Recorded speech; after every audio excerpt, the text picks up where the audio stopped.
بسم اللہ الرحمن الرحیم۔ فرمان مصطفیٰ صلی اللہ تعالی علیہ وآلہ وسلم، جو مجھ پر ایک بار درود پاک پڑھتا ہے اللہ پاک اس پر 10 رحمتیں بھیجتا ہے۔ صلو علی الحبیب صلی اللہ تعالی علی محمد۔ آنکھیں نیچی کر کے چلنا یہ بھی سنت ہے مبارکہ راشد عطاری اعلیٰ قوال زری لے کر پیش خدمت ہے۔ آج انشاءاللہ ایک حدیث پاک سنتے ہیں، کیونکہ دنیا میں جتنے بھی عظیم لوگ ہیں نا، ان سب میں سے سب سے افضل جو عظیم ہیں وہ رسول پاک کی ذات ہے۔ بسم اللہ الرحمن الرحیم۔ حسد کے بارے میں یہ حدیث پاک ہے۔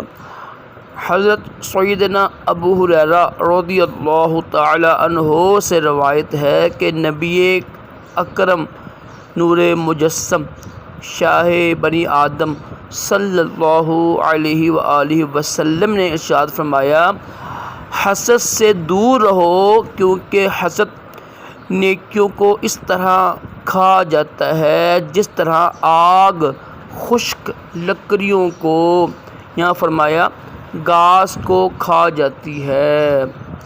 الاعوذ باللہ، استغفر اللہ۔ اللہ پاک ہم سب کو بھی اس سے بچنے کی توفیق عطا فرمائے۔ ویڈیو کو اگر لائک کیا کریں، شیئر کریں، انشاءاللہ اچھے اقوال ہوں گے، آپ کو ثواب بھی ملے گا۔ صلو علی الحبیب۔